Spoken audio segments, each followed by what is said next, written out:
Tonight, start out with Mayor Don Pullman. Welcome to the show. Thank you, Mike. It's always a pleasure to be here on TV 14 with our viewers and see if we can't give them a little bit of information about the community. It's the middle of July, and it's road construction season seems to be moving on quite well. I saw they've poured some curbs now, and it's coming along. We've had a very good construction season, the fifth one of the year, of course, and I think Pony Lane is the one that they're finishing the concrete on. Mm-hmm. Reed Street, which was really they dug a trench there like no tomorrow. They're starting to get that ready for some concrete work, and that's moving along quite well. We've been very fortunate not to have too many rainstorms in between the construction, so that's worked out well, and that'll be a big improvement. Always have to remember to thank our residents for being very cooperative in a very stressful situation, because when they tear it out, I mean, driveways, sidewalks, there's nothing left, and then you get the inconvenience of the utilities, and it's a real problem, but they've been very good about it, and we're very fortunate for that, and we want to thank them for their cooperation too. It's been a very good summer so far for the construction crew. Yeah, they're moving right along. We got our contract together and bid early. Mm-hmm. The company is doing a good job now for several years for us, and it certainly pays off with the collaborative effort that they're working. Yeah. Now it's been over a year and a half.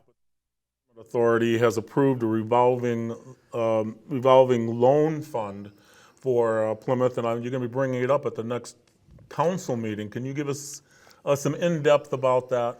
Well, the revolving loan fund probably goes back some 30 years, and a long time ago, through the federal government and the state, they gave out $750,000 grants for communities to use. And previous, back I think it was 93 was the first one, the city took those funds, rolled them over, borrowed them, had repayments and everything else. And we had an opportunity over the years that 750, a few years later, another 750 came on. So we had a base of 1.5 million.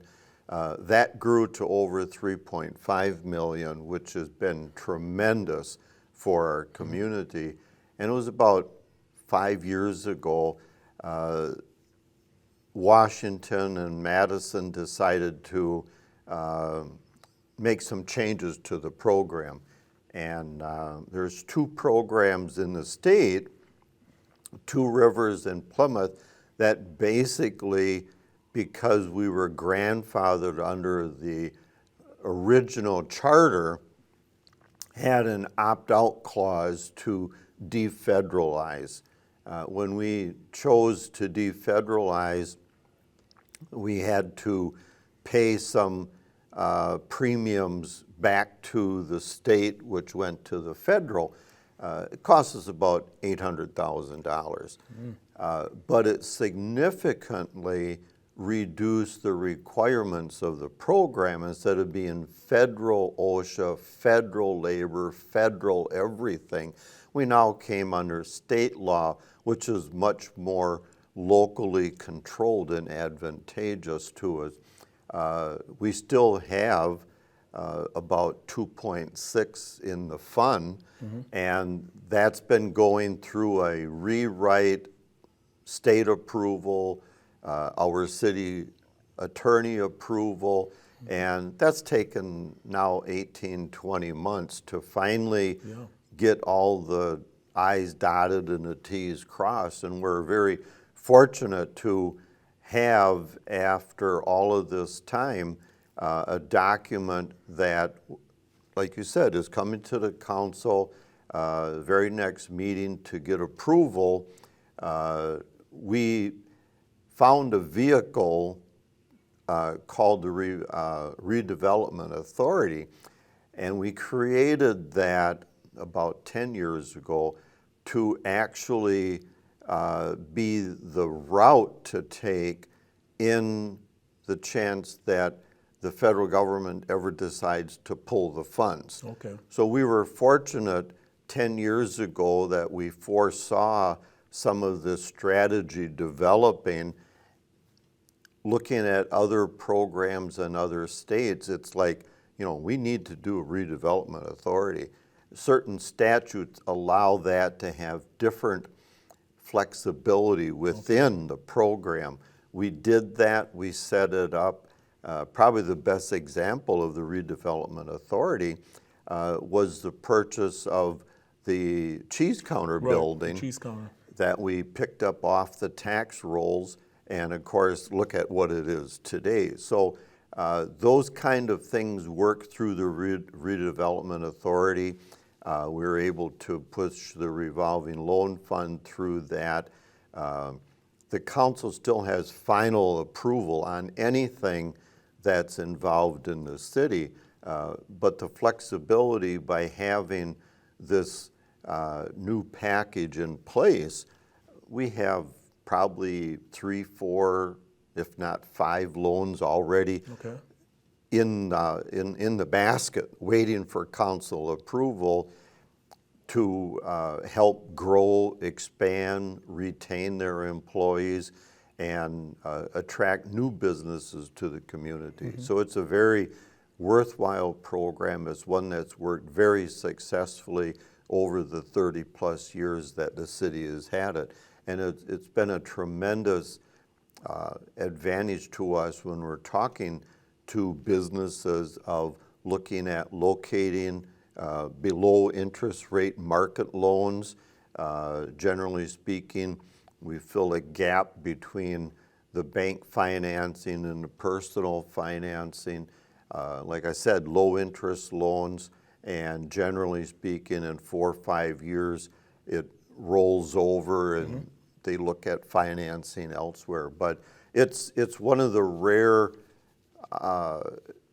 tools that we have as a city to continually grow our funding mechanism to attract new businesses. Okay. I'm just pleased that it now has been approved and the council now has to make a vote and we move forward. We see that as just a technical approval process, and the loans are in the hopper. I think they probably total $400,000, and we still have $500,000 left. So we're working to use that to our advantage every chance we get. Yep. Some good news. My sources tell me that Plymouth may have received maybe $1 million from Madison for the mill pond, the dam. Is that possible?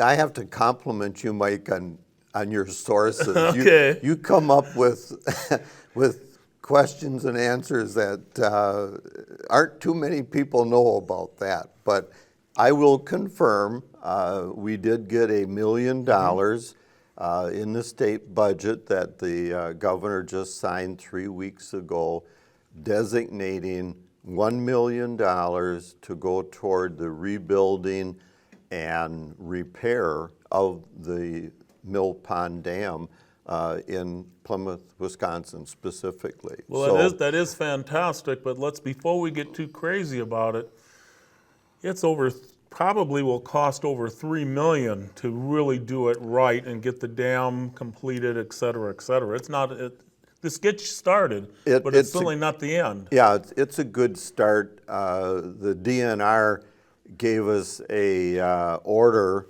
of probably June of 25 that we either take it out or they'll come in and they'll take it out. Yeah. And do something about it.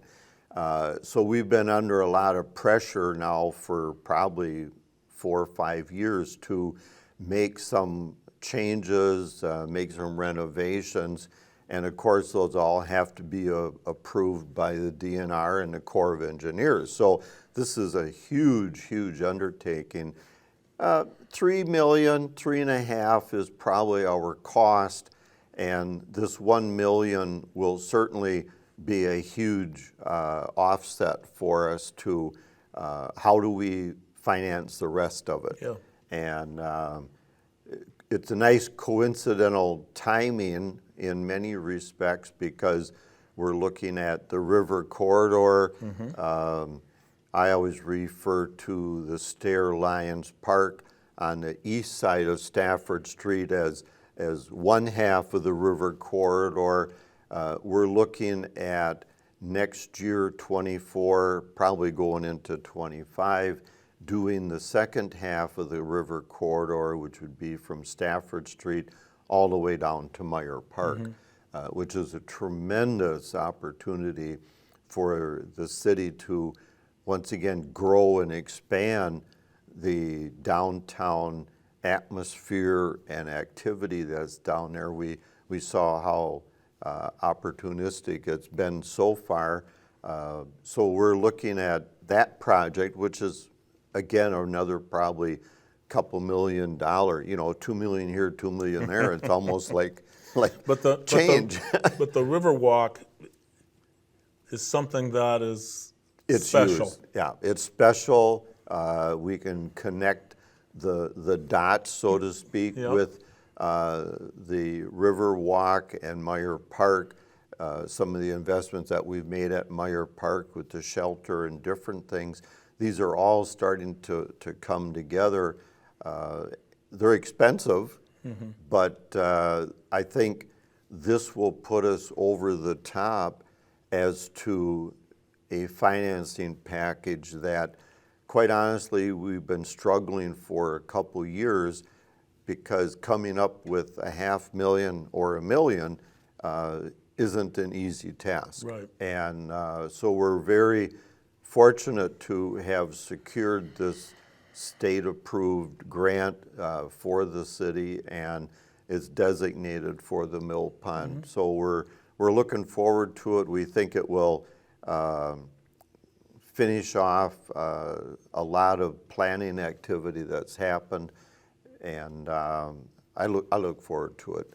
It's nice. It's a nice culmination of probably 7-8 years planning. Well, I was so concerned that we would lose the dam and how that would change everything to the north of where the dam is and how we would ever make that right. And so I'm so pleased that there's now a better possibility that we will bring the dam, keep the dam, build it up, and make it for the future. And there's different design, I guess, ideas on the dam. A dam is a dam, but it's how it functions and the purpose behind it. And I think that it's really an opportunity for Plymouth to take that next step forward, attracting tourism, benefiting downtown residents, the community residents, and using the Mill Pond with the Mill Pond Lake Association doing their fountain work and their kayak work.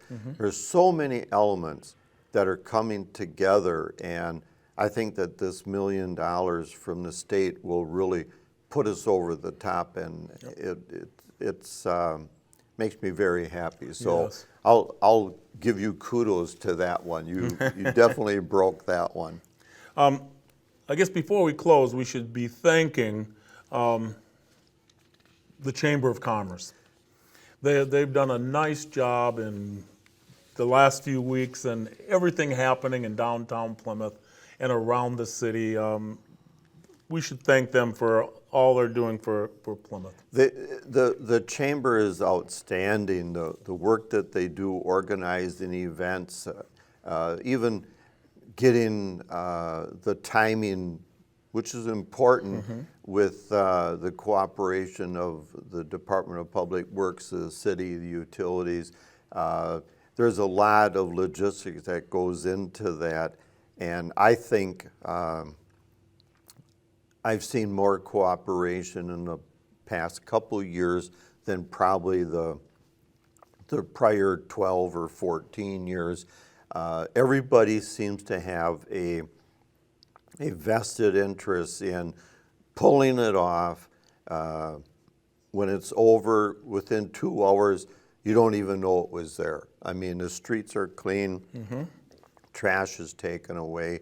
It's a real blessing to the community, and I can't say thank you enough to the chamber and all their people and organizers, because this is a huge undertaking. And you know, they're, like you said, they're doing it all summer long. It's just event after event. It brings a lot of people. I'm going to guess, don't quote me on this, there was probably over 3,000 people for Mill Street Fest, Certainly. which is tremendous. A lot of vendors. It was the largest vendor turnout that they've ever had. Right. So it's really showcasing what Plymouth is all about, and there's more to come this year too. Yes, there's still a lot to go. Yes. Yeah. Well, Thank I you. certainly want to thank you for being on. I should mention to our people that the City Council has their meetings the second and last Tuesday of every month down at City Hall, starting at 7 p.m. 7 o'clock, correct. And be part of what's happening in the city, find out a bit of the information that we're sharing with you, and help us make Plymouth a special place. Thank you. Thank you, Mike. When we come back, I'm going to have the Chief of Police here sitting next to me. I hope he hasn't written anything up on me, but we'll find out, so stay right with us. You're watching Action 14.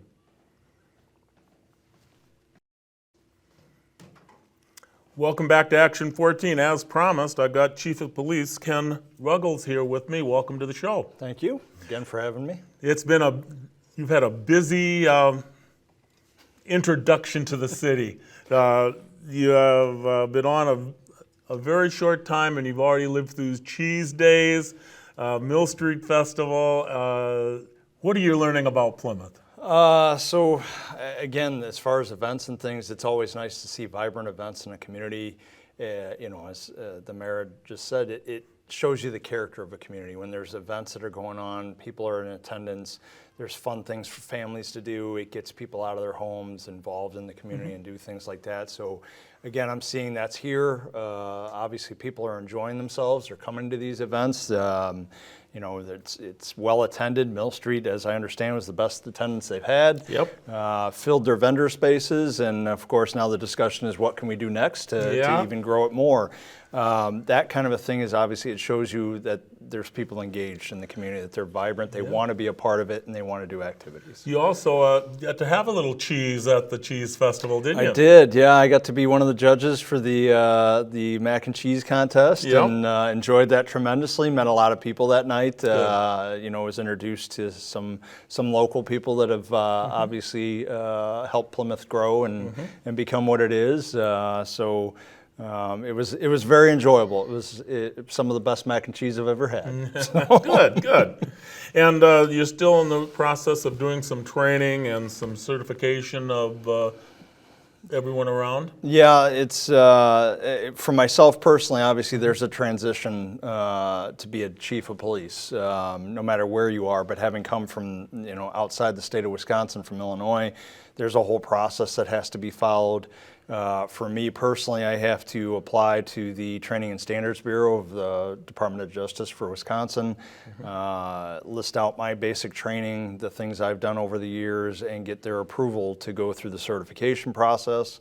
Now that's been granted already, so I do have that approval. I now have to study up and take my test in order to prove that I understand Wisconsin law and things like that. That all has to happen within the first year of my employment.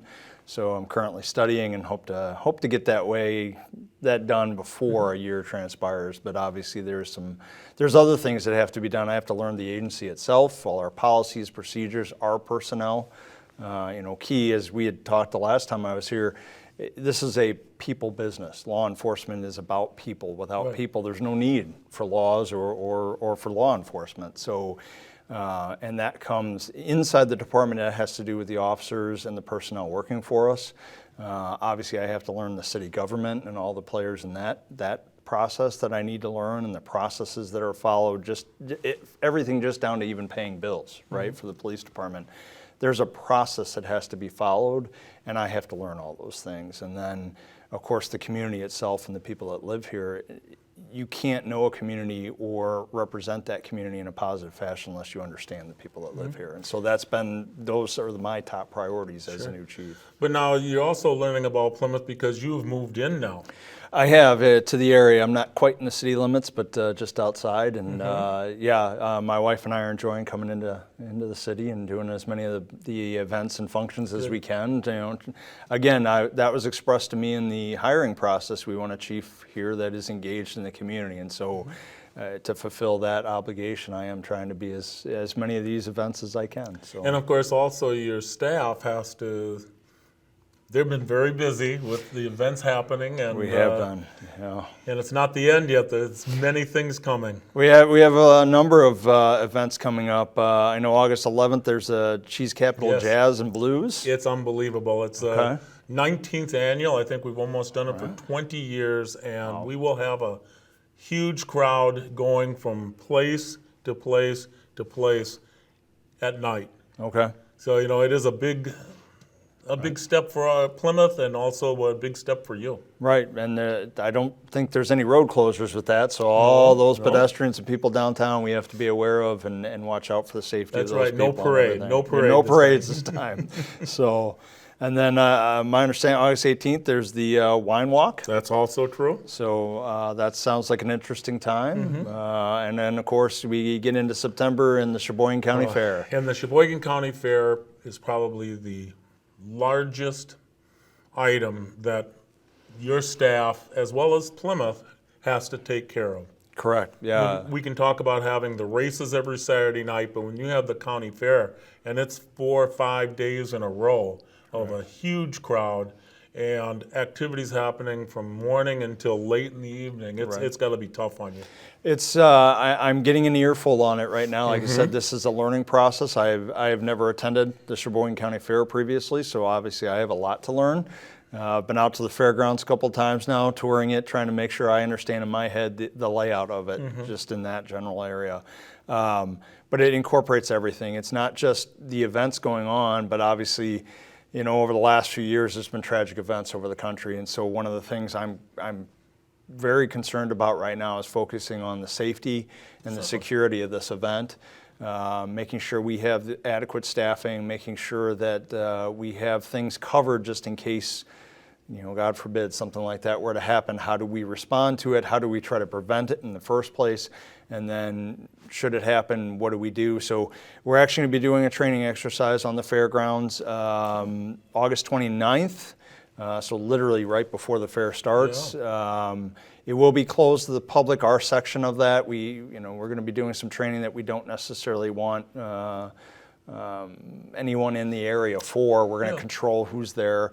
But it's designed to go through a few of those steps just to make sure our staff is familiar with the processes we would follow, what priorities to put highest, human life, those kind of things, how to actually engage if there is an offender of some kind, and of course how to evacuate and triage anybody who's injured in it. So we're going to be doing all that kind of training.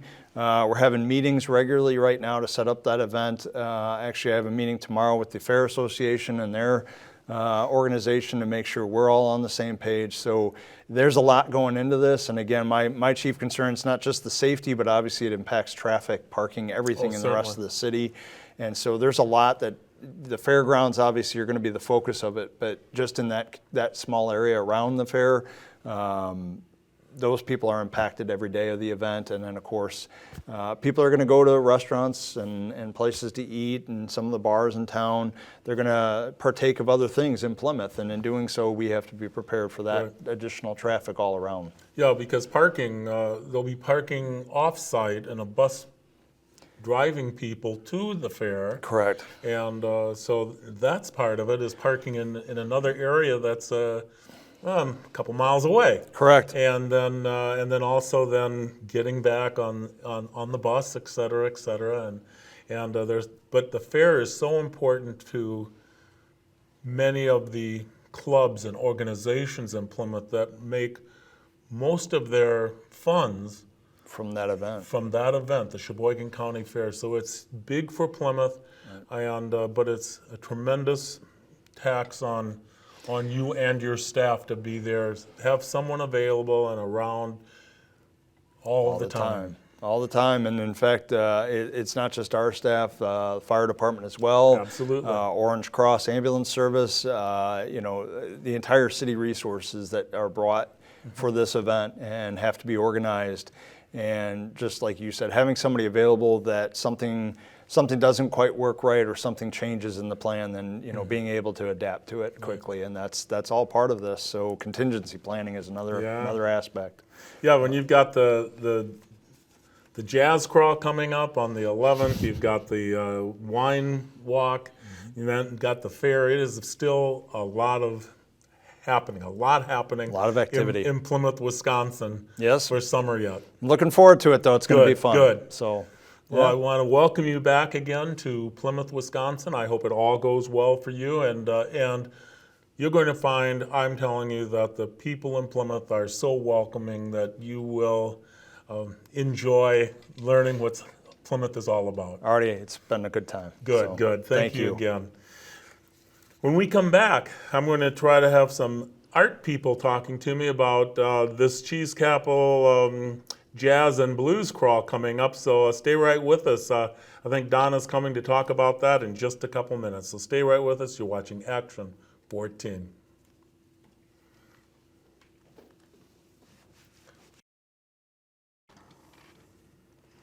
Welcome back to Action 14. As promised, I've got some artists with me now. Donna Hahn, welcome to the show. Thank you, Mike. Everything is happening down at the Arts Center, and the biggest thing on the blanket right now is the 19th annual Jazz Crawl. Yes. 19 years. And it would have been 20, but we had to skip, you know, the year of the pandemic. Yeah. So otherwise, we would be celebrating 20. But we'll celebrate 20 next year. But it's been 20 years of having it, because I remember the first one, because Yes. you had it because there was golf going on at Kohler. Absolutely. You had a big golf. That was probably Kohler's very first huge golf, PGA. professional PGA golf tournament. And, well, let's see if we can draw some of them here to Plymouth. How could we do that? And Right. I've got this idea of having music at several different places and call it the Jazz Crawl. Well, we had an art opening that same evening Yeah. as the PGA, and we thought, why not have some nice jazz music and a place for the PGA attendees to go to, you know, after they're finished golfing and Yeah. enjoying the day. And the good news is, we found out that the Plymouth people and the people around Plymouth were the biggest supporters of it. They were. They and loved so it. and so we've been doing it ever since. They said it was a cool event, and they really appreciated it, and they loved all the, you know, the variety of music. So we Yeah. just kept adding more bands. Yeah, and the neat part is that there's different. It was just the jazz crawl. Now it's the blues and jazz crawl. And a little bit of rock. A little mixed rock in. and roll down there too, I know. Yes, And so there's something actually for everybody. it is. It's more of a music festival than it is a straight jazz festival now. And it's all, more than just music, because there will be many items.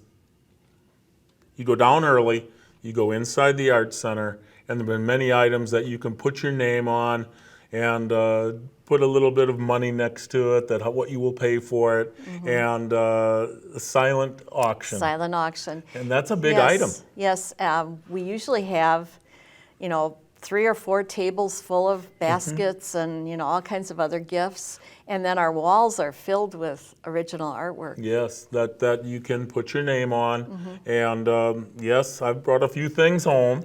Thank you. Yes, and but that's always part of it. I don't want people to think you're just coming down there for the music. There's also something happening inside that, more than music, that you can put and try to win, as well as have your meal down there. Yes, Generations Piccadilly Catering will be there. Yep. And so we'll have, great food. Everybody loves that deli. And, he's going to have a great menu again. So we're looking forward to. Everything starts August 11th at 4:30. 4:30 down at the Arts Center. And so the first bands will be at the Arts Center. One inside, one outside. Yes. And we have our wristband. That's right. $10 for a wristband. I forgot to bring mine. Donna's Yes. got hers here. And our colors this year are actually Mardi Gras colors, so the green, purple, and gold. So And the wristband, we'll have buses a bus that will take you to all the different locations, pick you up, drop you off, and you support the program by purchasing a wristband. it's basically $10, and it's a donation. You could write it off on your taxes if you choose No. to. It's a donation because we are a nonprofit organization. Our donations are tax deductible depending on your tax situation. So it's a $10 donation, and it allows you to get on the trolley and ride all night from 6:30 to 10:30 Yeah. to each of the venues, and it's just a fun, extra thing that we do. The wristband just shows that you support the arts right. and the event. Yes, and so when you think about all the different bands and all the different things you're going to be able to watch and listen to that evening, a $10 wristband, what a deal. Yeah, what a it's deal. less than $1 per band. Yeah. So. Well, let's go through a few things for Sure. this because everything starts. Meals can be purchased sometime after 4:30 down there. You'll have a band outside and a band inside for the Arts Center to start things off. Outside, we have Andrew Wilson and his group called Chalk Down Trio, and they played for us last year. It was their first year, and they're a young band, great music. They're based in Oshkosh, and we're really happy to have them, and they're going to be in our outdoor tent starting at 4:30. Right. And then inside we have Zach Holzer, and he's put together a duo for us, and he's been with us a few years ago, but we'd love to have him back again, and he had the date available, so we booked him, and he's a music teacher over in Howard's Grove, Right. and so we're really fortunate to have such a talented guy. He'll be inside, and his band is called Keys and Beats, so he'll have a drummer with him, and they do a little singing, so that's fun. And then later at 6 o'clock, we have a band inside called Tracy Hanneman Group, and it's a 4-piece from Milwaukee. And then outside we have a band called Kevin Van Ness and the Talk of the Town. And Kevin just played at the City Park, the jazz night Yes. that they had. And he does a fantastic job. You'll love him. Yes, and now we start involving because I've had my meal. I've come down there at 4:30, had a meal. I've listened to both sets of bands inside and outside, and now it might be time to travel around a little bit. I could just walk right across the street, You could. and what's happening? Well, right across the street over at the Plank Road Distillery, you're going to find Jazz and More. Yeah. And that's Janice and Joe, and they've been with us for many years. Yes. It's just a great variety of music. Janice sings all the wonderful jazz standards. And, you're going to be able to sit outside there, and, if it's raining, we'll have a couple tents up, but, great drinks, of course, at the Plank Road Distillery. Right. And, go and enjoy. And then you can go from there and just walk down the street just a little ways. And you'll walk over to, where are we here? Smooth Groove over at PJ Campbell's at the Depot. Yeah. And, of course, Now my advice then is to hop the trolley yes. and take it to the depot. And the depot generally has it outside. Yes. And it's great music at the depot. I did spend a lot of time there last year. And you can get a terrific meal there, too. I mean, that's Certainly. a great restaurant. As well as at the 52 Stafford, great hotel and restaurant. And we have Tonic Roots playing there this year. This is our Okay. first year hosting Tonic Roots, and they're fantastic. And they band. start at what time? They start also at 6:30. So Sure. we have 3 different areas starting at 6:30. So you can kind of travel back and forth That's if right. you like. Yeah, the distillery or the depot or 52 Stafford. Yeah. And then it gets a little later in the evening, but we have more going on. We have more, then you can come back up to our end Yep. of town and see Paul Zuckerman Trio at Big Billy's. Yep, Big Billy's is having someone play there, and that's great to have them involved. Also, great food. Yes? So all of these places have great menus, so, we highly recommend that you come to the Plymouth Arts Center and check us out, but if you want to eat somewhere else, Yes.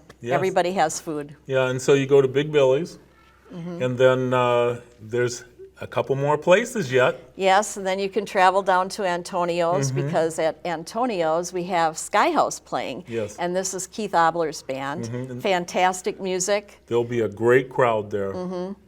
And of course, you might want to go to Antoinette's and get a pizza or order one from Antonio's. But at the same time, if you leave Big Billy's and go down there, you might again want to ride the trolley. Yes, Because it's a little bit more of a walk, right. And then, you can travel between Antonio's and the Plymouth Tap because at 8:30, then we have the Robert Allen Band Yep. at Plymouth Tap. Yeah, Plymouth Tap is just across and up from, now you've got two very close together. Yeah, Yes. and if one band is on break, well, Yep. quick run over to Run over Plymouth and see what's Tap. happening at the other one. Right. And then there's another late one. Yes, and we finalized the event at Wild Shots, and there we have a band called the Maple Road Blues Band.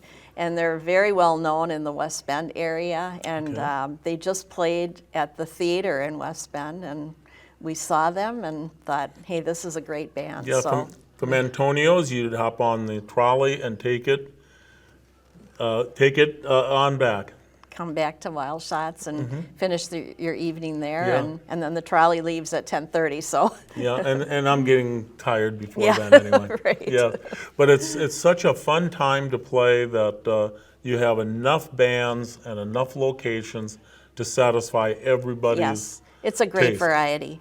We try to keep a nice variety so we have something for everyone. And this is the 19th year of running it. It's Yes. unbelievable that it has survived that many years and is still very, very popular. I think so. Oh, certainly, yes. And so mark your calendars, August 11th, everything is happening Yes. in downtown Plymouth. And I want to just have a quick shout out to our sponsors, Masters Gallery, Sargento, the Sartori Company, and Van Horn Automotive. We couldn't do this event without their help, and of course we thank all the venues as well for participating and helping us, pay for the bands. Yes, it's very, very nice that you have this kind of support. And it's been nice for 30 years. You've had great support We have. from the city of Plymouth to take what once was a car dealership, and now it is one of the most beautiful art centers in the area. Well, we think so, and thank you. Certainly.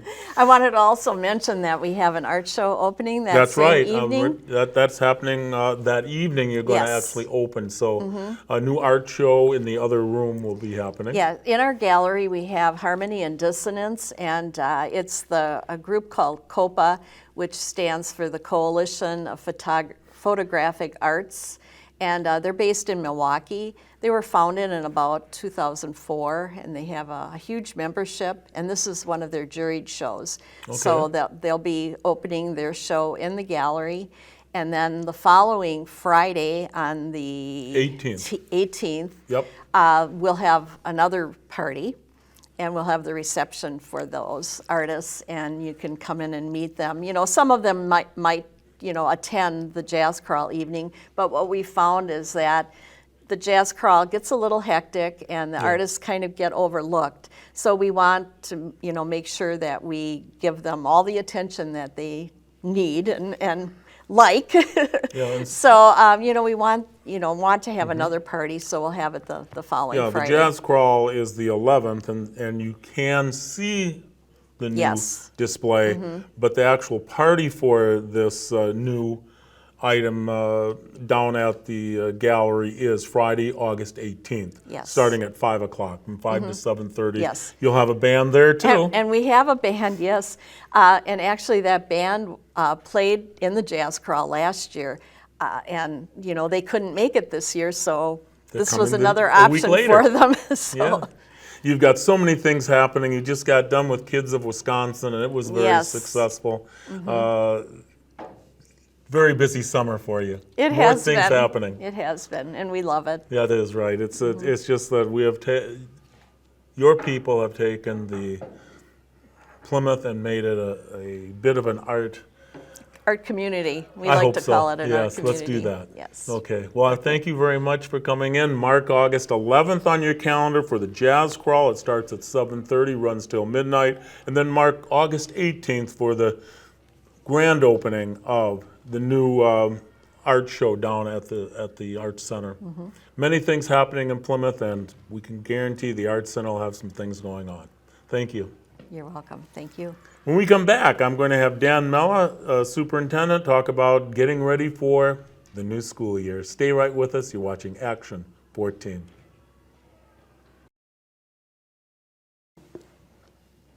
Welcome back to Action 14. We'll take a few minutes to talk with Superintendent Dan Mella. Welcome to the show. Thanks for having me, Mike. We've got a lot of things happening. The big thing this time of year is budget, because now we started a new school year, and the budget, and then there's so many things that happen in the next couple months regarding our budget. Correct. And of course, the big news is, and maybe people don't follow this out there, but the state puts out a biennium budget for school districts and municipalities and all of that. So there was a deal done just recently and passed in the state that provided especially low spending districts like Plymouth, which is traditionally one of the lowest revenue districts in the state. That means we get less per pupil than many other schools. It provides us with some relief, gives us a little bit more money in this budget than some of the previous budgets. And so what that's doing for us is, if you remember me talking on this show and in the board meetings in the past year, talking about the fiscal cliff, because we hadn't received any new funding over the past 3 years. And so we were still having to increase insurance costs and energy costs, and salaries were not staying level because we had to compete. And so we were developing a fiscal cliff where we were going to face some dire consequences if they didn't rectify this. And so for low spending districts like ours, this budget does alleviate the cliff. It doesn't give us any more.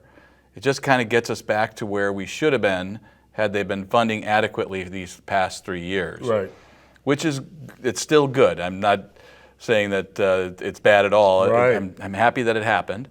And so then we take that information and we put it out forward so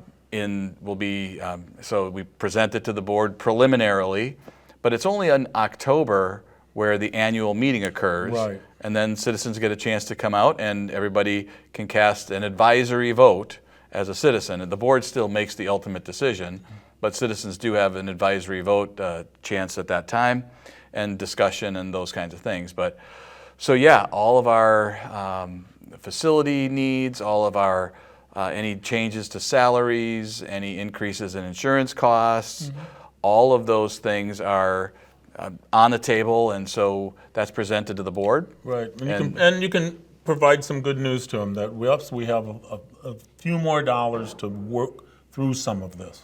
Right, because for the past 2 years, really, and we had Baird, our financial advisor, come in and talk exactly about this to the board and the community. I've been saying, we've been advocating to our legislators that you've got to do something about this because it's not right, and kids will suffer, programming will suffer. So I feel like we can kind of get off that bandwagon and say, okay, we've accomplished that. The legislature, not fully, but adequately, is funding the schools. And so we can kind of move on to some other things like the teacher shortage and Oh, yeah. certification, and there's multiple other issues that we can work on politically with our legislators. And so we'll kind of shift gears and move into some of those avenues. Yeah, but we've got some facilities, some interesting things happening in our facilities. Not only we're still working on many different items, some upgrades to some of our schools, but even some unique things. Right.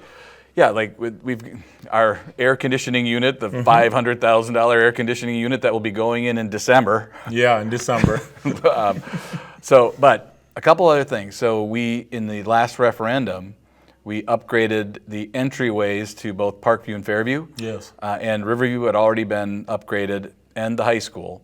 And so we still have one school, Horizon Elementary, that doesn't have the exact same entry system where you walk into a closed vestibule and you're buzzed in from the vestibule, so families aren't waiting out in the cold by waiting to get buzzed in. They're actually in the building if they're going to get buzzed in. So we have a plan to make Horizon the same type of entryway that Fairview and Parkview have. So it allows people to come into the building. The secretary is there, and she can welcome you in and buzz you in. You can see people right away, and then you gain entry to the building that way. But it also possibly is a little safer Yes, if you have it. If you make these changes. that is the intent. It's supposed to be. It's both for customer friendliness, but it stemmed originally from the safety concerns. We got, eyes on you, and we know who's coming in, and most of the families at the elementary school are familiar faces, Certainly. and so you want to make sure that you have that ability to view them. So that's a project because the budget, turned out to be okay for us. There's a TIF district that is coming online here in the next year. Right. That will be bringing some tax dollars back to both the municipality and to the district. Yes. And so that money can offset some of these needs that we've had on our books, as we really want to do it, but we haven't had the means. So that would be one of those. Another thing that we're interested in, people are aware, we have been trying to become much more environmentally friendly, greener as a school district. And so some of that turns into us not using herbicides and chemical fertilizers and those types of things on our grounds. Well, in these rocky clay, hard pan soils that we have, it's tough to get a nice green grass to grow, but it isn't too tough to get prairie grasses and things to grow. Right. So we're going to embark this year with some of our local, actually some former students and our director of grounds, and they're going to come up with some plans. And of course, you've got to go through the city if we're going to do some naturalization of our areas. We've got some low spots. If people are familiar with the high school, for example, out to the north of the north end of the property behind the Food Science and Ag Center to the north, that low spot is always going to be low and wet. And then going towards McDonald's parking lot, that whole area could be a beautiful, well-maintained prairie like we have at Riverview, and the fire department comes in and does a practice burn there every year. They could do the same thing with us. We could run the cross-country race trail through there. Yeah. So there's just those types of things would be neat to do. Sure. Get rid of some mowing in areas that's tough to mow anyway. And you have pollinators and all that kind of stuff. So some of those type of facilities things we're interested in getting done too. Good, good. Let's talk about some neat things happening with the FFA and the FBLA. Both are at their national activities right now, and some great things are happening. Right, there's a long list of students, and they're either individuals or in there in teams, both for FFA and for FBLA, that qualified at the state level. We have a very strong FBLA and FFA program, as people are very much aware. Fair is coming. Yeah. But the kids went and performed. We had 3 students in FBLA make it to the final round at the national level. So 15th out of some really big number of Certainly. people. And then every year we have kids at nationals for FFA Yes. that place highly, and again this year we did. We're very, very well represented at those two organizational national conferences compared to our size. So we've got a lot to hang our hat on here in terms of extracurriculars, and those are two great ones that They a are. lot of kids are involved in. Now let's just wrap up by talking about hiring season, because you have a lot of people that you have hired early, but we still have a shortage and we still have some openings that you're still scrambling to fill. Correct. There definitely is a teacher shortage.